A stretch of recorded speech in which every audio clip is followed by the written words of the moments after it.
Hey, welcome everybody. It's time once again for another episode of Let's Talk Real Estate. Your weekly BS with Barry Saywitz about the current commercial real estate market here in Southern California, as we take a no BS look at both sides of the issues driving the market today.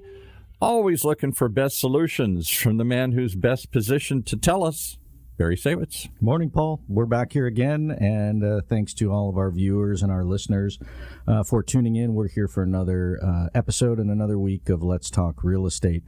Before we get going, I want to do a special shout out to the governors of the states that have recently announced that they are going to supplement or waive state taxes on gas. And I would make an appeal to our governor here in California, since I just paid $6.50 for a gallon of gas this morning. Anything anyone can do to help us out here, we appreciate it. Now, with that said, I want to welcome our guest today, Peter Beucke, who's the Vice President of Innovation and Sustainability for Landsea Homes, which is a public home builder based here in Newport Beach, California, but they have developments and projects throughout the country. And Peter's a longtime real estate, developer extraordinaire, originally from Orange County. Peter, welcome to the show. Thank you. I don't know about extraordinaire, but I appreciate you being on your show. Yeah, well, we asked your wife and your family, and they said that's what we should go with. So I figured, what the heck, we'll do it. So we're going to talk today about a little bit different niche than what we've had in some of the previous shows. We're going to talk home building. We're going to talk innovation. We're going to talk change relative to the housing market. And Peter, you've been doing this a long time, originally from Orange County. I guess let's start with what you've seen in terms of just the growth in Orange County over the past however many years, from what really was a small suburban community to what is now really a major metropolitan market. Yeah, it's pretty amazing, Barry. I mean, I grew up in Orange County when there were a lot of orange trees and asparagus fields and that type of thing. And I got to experience a lot of the growth in Orange County over the years. And I will say that communities like Irvine, who, were really leaders in terms of planned communities and, land planning, that type of thing, really benefited Orange County compared to a lot of other areas. And, growing up, homes were scattered, I would say, and you didn't have the density that you do today. Part of that is just due to what land cost back then versus what land costs now, and really relates back to affordability. Yeah, and the growth in Southern California as a whole, Orange County has exploded exponentially. And as there are less and less opportunities in Los Angeles, people come this way, and people want to be near the coast and in the sunshine. Those are obviously the draws. Relative to Landsea and its business plan, I guess, and game plan for going forward, you guys have done a number of projects here in Southern California and have a couple more that are currently underway and planned. I guess talk a little bit about the company as a whole and what its niche is, and then I guess we'll dovetail into some of the projects you have going on here in Orange County. Sure.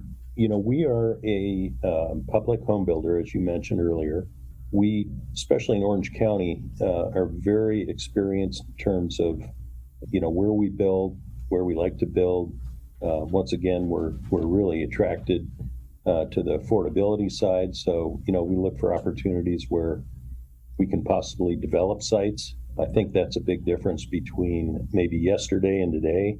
You used to have a lot of finished lots that you built on in Orange County. Today's world, you look for opportunities maybe where you can go in on an infill basis and develop a site and plan homes around that.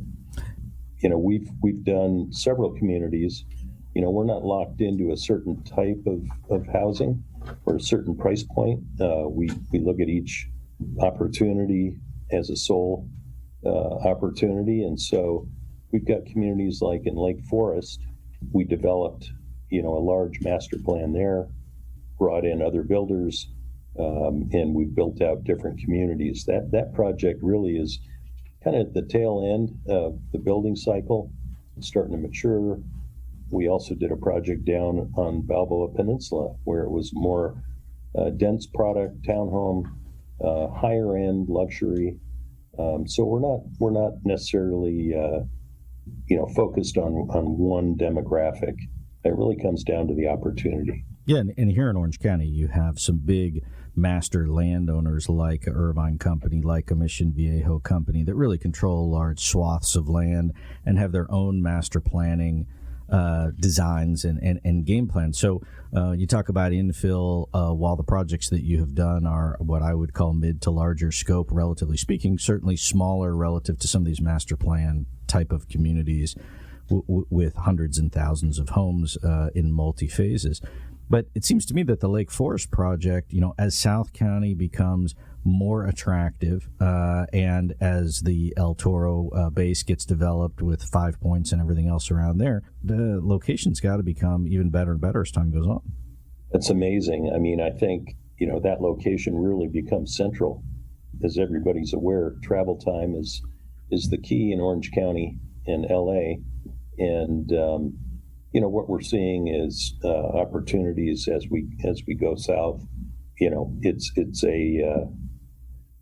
It's always a great opportunity to be in Orange County. You're starting to see people push out towards the Inland Empire due to affordability, and that's one of the things that we look at in terms of being able to provide a more affordable product within Orange County to help alleviate some of those stresses with travel time and that type of thing. And I don't want to put words in your mouth, but it seems to me, from what I understand from the company, the goal is to build, relatively speaking, affordable housing, but also build smart homes, modern homes, energy-efficient homes with some of the more modern technology that goes along with it, and that's part of the selling point and attractiveness. True, not true? No, that's true. Our DNA, if you will, really, as a young company, was founded on sustainability. Our CEO, John Ho, was very focused when he started Landsea in 2013 on sustainability. I mean, he had studied it. He graduated from USC, did his master's at UCLA, spent a lot of time investigating what builders were doing, what worked, what didn't work. I like to call it building science, especially when you look at California and the stringent energy codes and whatnot. We build off of that. I mean, we have experience over the years on what's worked, what hasn't worked. And so our company really is built upon sustainability, energy efficiency.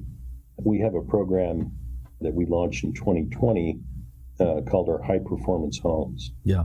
And it really is based on 4 pillars: high efficiency, high performance, which really comes to automation in the home, energy efficiency, how you build the home, gets back to that building science, sustainability in terms of what products we use. And then we introduced a new pillar called the healthy home into our high performance homes. That's where they bring you fruits and vegetables so you eat healthy every week, or no? Right. Well, that's the owner's responsibility. What we introduced is a product called Remy Halo, and it's a air purification system, and we're the only builder that's installing it standard in our homes. What's interesting is we had gone down that path before COVID hit, and as you can imagine with COVID, it's just enhanced that desirability to have that healthy home, to be able to breathe fresh air inside your home. That's a whole different topic, I think, in terms of how COVID's affected our lives and design of the home and that type of thing. I want to back up for a second because I want to talk about the term sustainability. So for our viewers and our listeners out there who aren't familiar with it, you hear the term all the time, but what exactly is it? It's a great question. I think you probably hear a lot of different answers when it comes to sustainability, but in my mind, it gets back to that building science, and it really is using products that stand the test of time, that are healthy products. We look at things like carpet, for instance. We look at low VOCs. If you think about, as a kid, carpet went in the home and, the parents told you, hey, you might want to stay out of your room for a couple of days just because it was almost unbearable. But what we're seeing is a lot of these products that go into the home are designed and built and manufactured around sustainability, health, that type of thing. It's hard to put a definition to it, but really, to me, it comes down to products that stand the test of time. Yeah. Homes that stand the test of time. And so when you talk about VOCs, that gets back to toxins, some of the other finishes, even in the carpet, things that as a parent you would be concerned for your kids. As an individual, you'd just be concerned about breathing in or being exposed to. Yeah, when I was growing up, my mother used to always tell me, don't eat paint for obvious reasons, and I didn't like the taste, so it was fine for me. But it almost is to the point now with some of these new finishes and fixtures and things that you could eat the paint, not that you'd want to. But is that sort of how it is, where you're really on the cutting edge in terms of trying to use materials that not only will last, but are environmentally sensitive or energy efficient or what have you? Obviously you don't want to eat it. There's a huge focus, and there has been a huge focus over time, manufacturing products that are safe, if you will. I think today everybody still signs the lead paint disclosure, and I think that's what you're referring to. Yeah. You had products that, quite frankly, were harmful. Manufacturers have really done a great job looking at different ways and different materials to use so that it's safe in the home. When you get back to sustainability, you want things to last. And so there's been a lot of testing. There's companies now, that test materials and products, and we rely on those companies to get, results and find out, what are the best products to use. Do you find that when the home buyer comes to buy your product, price is always a determining factor, there's no question, in location, but that the design of the home, the features that you're talking about, it really caters to a niche in the marketplace of a buyer? Those things are important to them. Absolutely. Our buyers today are very tech savvy. Our home automation, I think, is second to none. We partner with Apple. We've done that for several reasons. First and foremost is security. We've all heard the stories about other companies, where Santa's at the doorbell and, the 2-year-old opens the door and, there's issues. And so safety and security really was the first reason why we chose Apple. But really, it's that HomeKit platform that we love and those products that go into it. We use a HomePod Mini as kind of our hub. Yeah. We do things that link to that. You can talk to Siri, and, we've got smart switches, smart thermostat, front door locks, just a myriad of products. And then there's also what we call bolt-on options as well that can be purchased, such as shades for the home, automatic shades. But we spend a lot of time looking at different products that are included in our home at a no cost to the buyer. And it gets back to what you're saying about design of the home. What's interesting is Orange County has always been the hub of residential design. You'll find more architects located in Orange County that do work all over the states and even the world that are located in Orange County. Yeah. Heavily on those architects. And from a technology standpoint, you basically can walk around with an iPad or your cell phone or whatever tablet you decide you want to put on and really control everything that you want to, if you want to, right? So whether it's lights, garage doors, air conditioning, heating, your pool, your jacuzzi, and obviously you can order food and have it delivered now and everything else. So to me, the person who doesn't want to leave their home or can't leave their home, or in the case of COVID, wasn't leaving their home, you really have the ability to control many things from literally the flick of your iPad, as opposed to old school, which is walking around the house and shutting off lights and turning things off and on. Yeah, you really do. You can look at appliances these days. It's almost scary when your appliance can tell you that, you've run out of milk and you need eggs. Kind of where we're going. If you look at some of the Wi-Fi features on the cooking appliances, it's amazing. You set the timer, you plug in what you're cooking, and it does the rest for you. So a lot of conveniences. I think people, especially I would say our older generation, may be a little bit scared with technology. Our program, we're trying to simplify it. We love to demonstrate that in our homes, in our model homes. I think that's important to convey that, this is a very simple application. you can control it with your voice, like you said. Yeah. Do you find that the demographic for the kinds of homes that you're building is really more geared towards millennials or tech savvy or a younger generation? I don't think so. I think just by the nature of how we source opportunities, we build for a lot of different demographics. I will say we've done quite a few projects in the Bay Area. That buyer is very tech savvy. We've got a lot of homeowners that work with Google and Apple and a lot of the high-tech companies, and they love it. They absolutely love I would imagine the home automation. And quite frankly, we rely on our home buyers to give us feedback, and that's how we get better. One thing I love about Landsea is we're a very cohesive company. We love to get ideas from our employees. The Remy Halo actually came from one of our employees in Arizona. So we'll look at different products and see how they may fit into our, ecosystem, into our specifications. Obviously you just can't keep adding things, but, we try to look at the most important things that home buyers want. And you guys have projects in other parts of the country, and nothing against our friends up in the Bay Area, but there's no question that far more tech savvy than the average folk and typically far more concerned about the environment and environmental issues than the average folk. Do you find that the same kinds of issues are prevalent when you get to Florida and you get to Texas and Arizona, and that people are concerned about these kinds of things going forward? We just entered the Florida and Texas market last year. We're starting to learn a lot about those markets. I would say they're a little bit different. There are things that we do in the Bay Area that may not be as important to somebody in Palm Beach, Florida. But, once again, we take a look at each area separately and try to determine what the best specification is for that buyer. That's what I love about our program. It's a very flexible program. We rely on our divisions really to tell us what they believe the buyer wants based on our market studies. And so, we're not locked into one specific thing across the board. To your point, we build in New York. We build in Boston. We're in Austin, Texas. We're in Florida, the Orlando market, south of that, and then Orange County and surrounding areas, and then the Bay Area and Arizona as well. So different strokes for different folks, I guess you have to modify, right?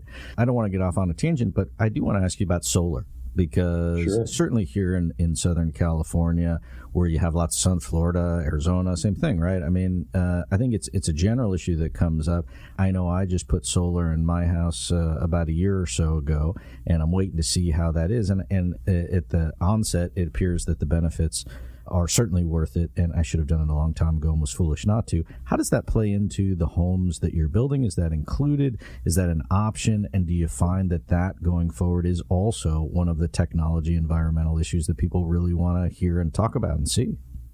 Yeah, it's a great question. What you'll find in California is different than you'll find across the board. Solar is mandated in California. I'm happy to say that we just recently signed a partnership with SunPower. SunPower is an integrator. They're a manufacturer. They do a phenomenal job assessing solar on the home. And so going forward, our homes in California will include, a SunPower system. There's also option with them for battery storage and EV charging.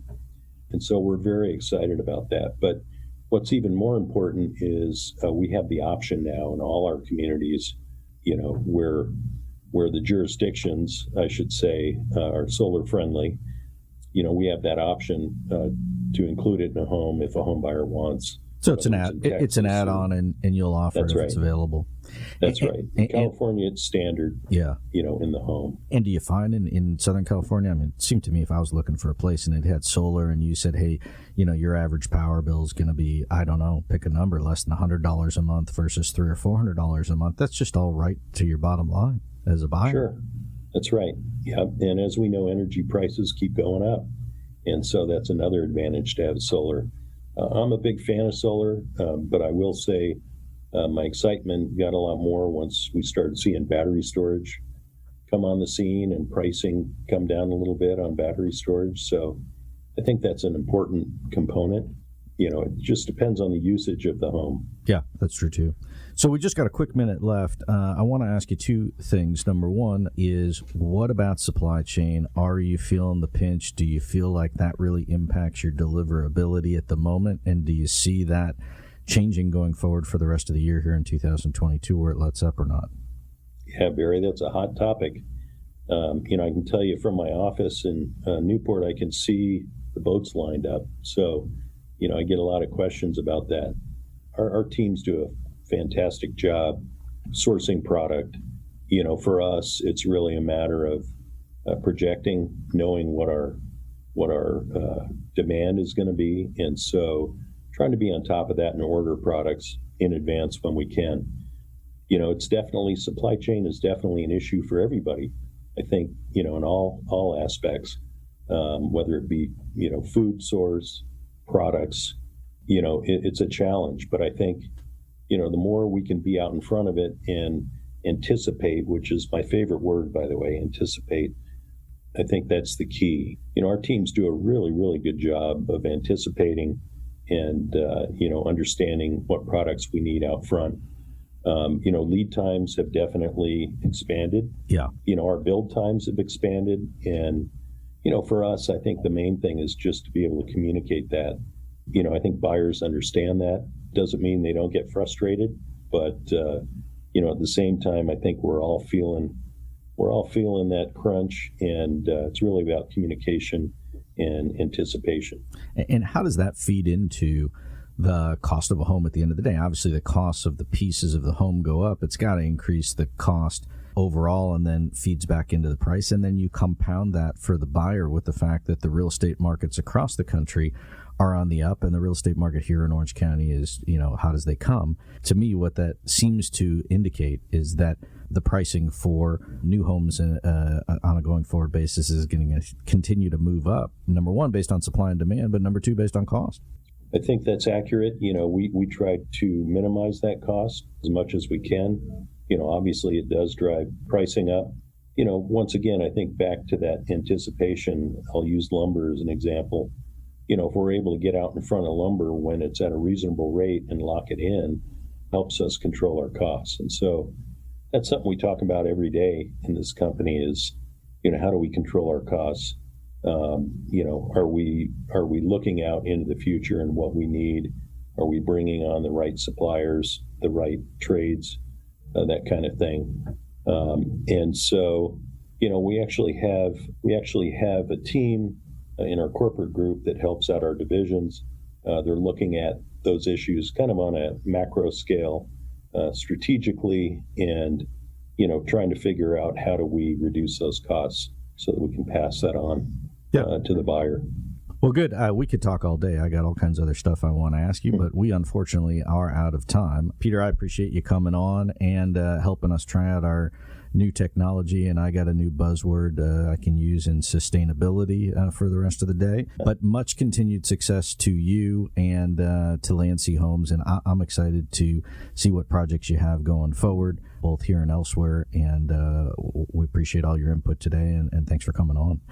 Thanks, Barry. I really appreciate it. So I want to thank Paul Roberts and our whole team here at OC Talk Radio, as always, our producer, Sophia, and everybody who makes the show happen. For our viewers and our listeners out there, we will see you back here next week on Let's Talk Real Estate. I am Barry Saywitz, president of the Saywitz Company and managing partner of Barry Saywitz Properties. As always, we try to look at both sides of the equation, and today we've taken a unique look at energy-efficient home building, which is a niche that we haven't looked at before, and I'm excited we got to talk about it. And tune in next week and we'll have some more fun stuff for you to listen to as well. Thanks for tuning in.